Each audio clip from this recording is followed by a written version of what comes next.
Alright friends, welcome back to the garden. My name is Kristen and this is Growing Zone 9B.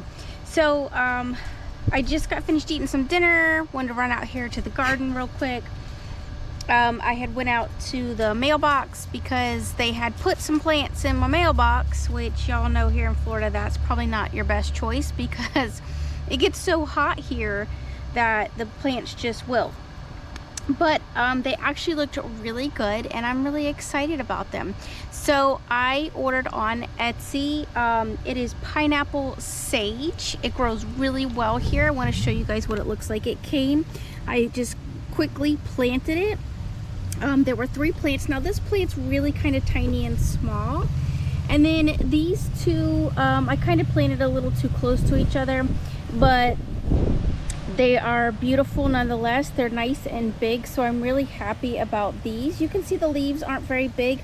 They're kind of a little bit rough, but they have a really nice, like, honestly, pineapple smell. So the reason why I had got them, because I knew that they would grow really well here.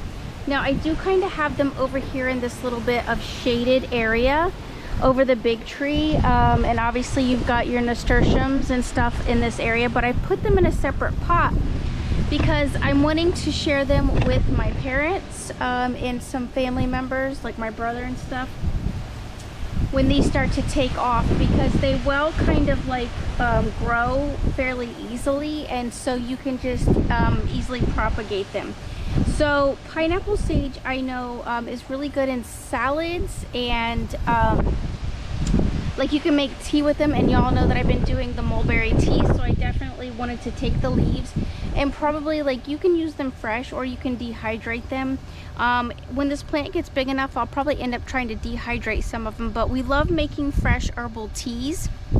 So you know, they taste supposedly really good in fruit salad. Now I've never done that. I've heard people use them in chocolate as well. Like you can make like a chocolate and like pour chocolate over, like dip them in chocolate and you can eat them that way. So you can also burn them like you do with regular sage because they create harmony and spiritual peace. This is traditionally used in Mexican medicine for the treatment of anxiety, and I have anxiety, so I thought that this would be a good plant. Like I said, start building up your arsenal of medicinal plants that you can use throughout your family, and using them with friends, and just kind of propagating something that's going to grow really easily here in Florida. It's also beneficial for digestion and heartburn and used as a general tonic. So I think that that's really awesome. You do your own research and figure out if sage works best for you. All right, so I just want to show you guys, this is my other tomato plant. It is actually looking super wild and just growing wherever it wants to grow. I picked a bunch of tomatoes off of it, and we have been making lots of tomato soup. The other tomato plant, as you can see, literally runs the entire width of the pool. That's the one that I told you is like about, I don't know, about 8 feet wide or longer at this point, because I just let it do it at once, and these are both single plants. That's it. So Florida is really great for tomatoes, especially in the summer, so make sure that you guys are growing your tomatoes here. But I've got something that I've grown before, and now I don't personally really enjoy eating them, but the kids really like them and they think that they're cool to look at, and they really actually they are quite a really cool plant. These are used in traditional like Indian food, and so this is what we are going to be planting. Well, it says Indian giant right on it, so it is the snake bean. So the snake bean, you can get this at Baker Creek. It's just kind of a cool plant to have. You do your research. It's a gourd. It's a type of gourd, and it says it's popular in South India, where it's made with like curries and stuff like that.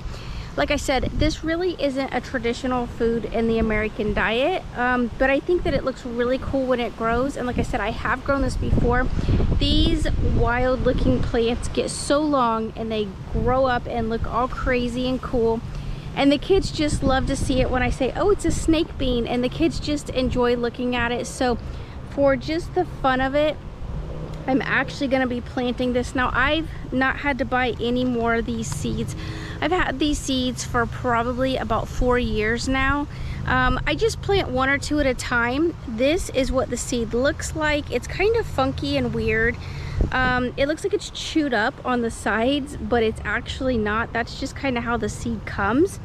And so over here where I have planted the watermelon on the other side of the house, in this area with my beans and my squashes and stuff, this is actually a loofah growing like right here.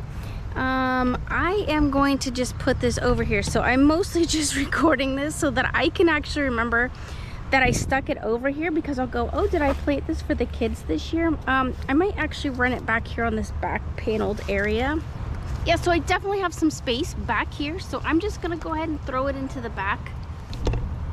And we have been watering so much, unfortunately, because it's not really been raining as much as I would like for it to. So we have been trying to grow quite a bit and water.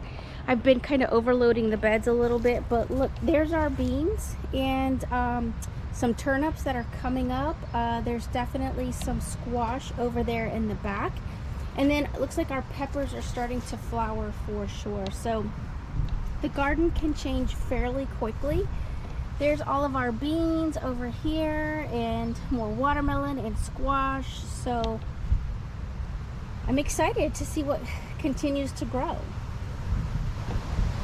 All right, so over here you can see that our cabbages are really starting to like kind of get out of control.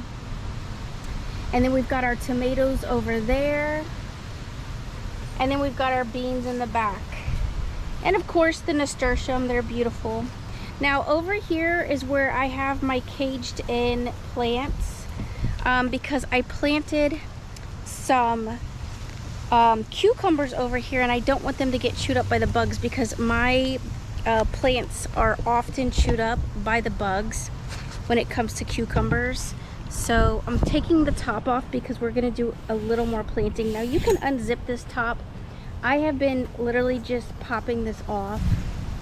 All right, so I just popped this top off. It's super simple and easy to work with. And you can see that somehow my plants still look like they're getting a little bit chewed up here. This is definitely not the wind, so I don't know what's going on with that. I don't know if something came with the soil I bought, but at least they're growing better than they would normally be growing, in all honesty. But yeah, I've got cucumbers all throughout this garden. Oh, there's Miss Pumpkin. Hi, sweetie. You go, girl? Yeah, it's hot out here, huh? All right, so I've got a lot of open space over here, as you can see in this bed. And so I want to kind of fill it in, and we are going to be doing the Dominican sage. So it wants really well drained soil, and it can just be sown directly into the garden. Now I got this from medicinal seed, strictly medicinal, as you can see. And so I'm just going to sprinkle this in this area. I wanted to get these because I think it's really important that we are utilizing our plants and we know what to do with plants like this, especially like stuff that probably a lot of people aren't used to. Dominican sage, which I have green on my hands. I don't even know where I picked this up from. Dominican sage is, the benefits are that it's anti-inflammatory and antioxidant properties, traditionally used for digestive issues in menopause. So I am excited to implement this in the garden. This is going to be new for me. I have not utilized Dominican sage before, and so I'm just going to go ahead and just kind of use this entire pack. I don't think there's there's maybe in the entire pack. Sadly, there's only about 10 seeds, so that's all we got. So I'm just gonna put it in this area here, and it doesn't like require much, and I'll put a couple over here, just kind of lightly brush them in. And there you have it. Now honestly, I could just leave this pack here and just stick it in the ground so I could remember. And it says to plant them about 2 feet apart, and in the fall prune them. So I am hoping that if we can keep them for long enough that we will be able to propagate them and spread the love throughout our garden and just keep them like growing. But I've never grown this sage before, so we're gonna give it a try. I am sure, like with any sage, that we can actually probably use it for like cleansing and stuff like that. I'll have to do more research on it since it is a new plant for me. But that's what we have going on today, friends. Every chance that you get, make sure that you're getting out in the garden, that you are trying to grow what you can grow, that you are really kind of paying attention to the world around you and what's going on, so that you can make the best choices for yourself and your family when it comes to getting some stuff in the ground. And like I said, don't forget to be putting in these medicinal seeds for healing properties, because it is really important.